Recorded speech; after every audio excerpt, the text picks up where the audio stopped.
धनतेरस के दिन माँ लक्ष्मी और कुबेर की पूजा की जाती है।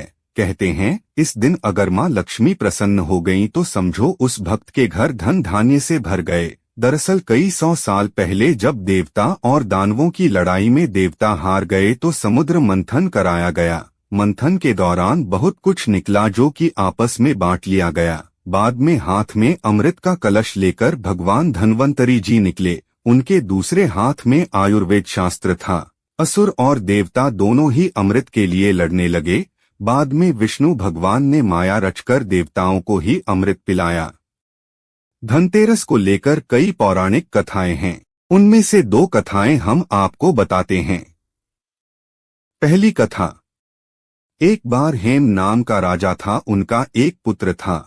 जब बालक की कुंडली बनी तो ज्योतिषियों ने कहा कि बालक का विवाह जिस दिन होगा उसके ठीक 4 दिन के बाद उसकी मौत हो जाएगी।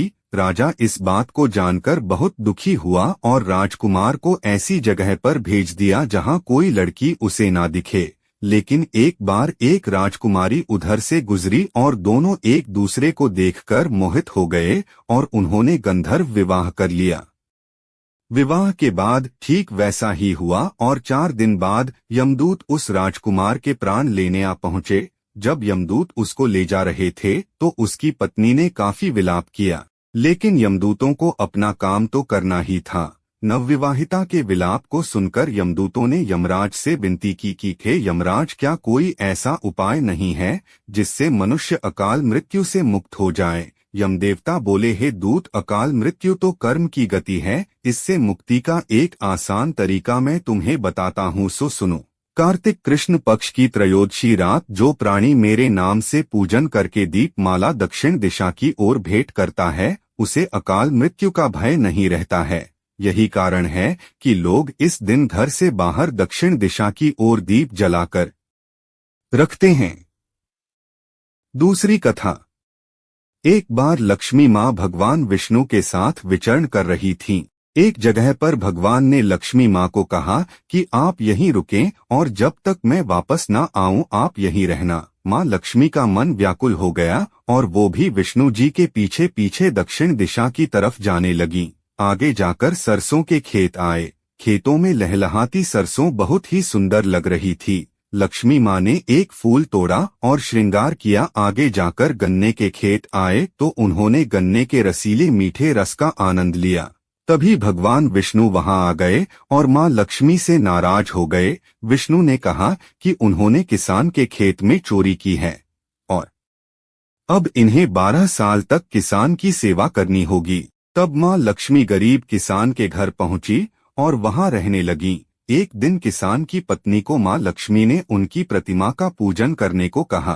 किसान की पत्नी ने वैसा ही किया। ऐसा करते ही उनके घर में धन धान्य भरने लगे और जीवन बहुत सुखी हो गया। 12 साल बीत गए।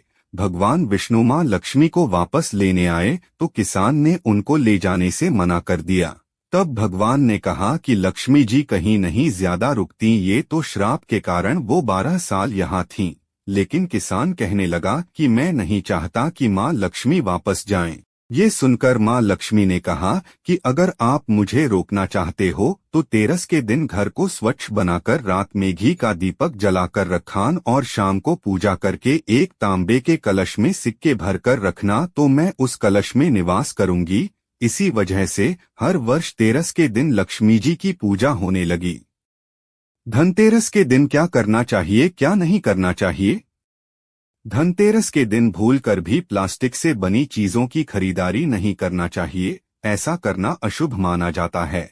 धनतेरस के मौके पर चाकू, कैंची, सुई जैसी धारदार और नुकीली चीजों की खरीदारी से बचना चाहिए। मान्यता है कि इन चीजों की खरीदारी से व्यक्ति को घर में दरिद्रता का सामना करना पड़ता है।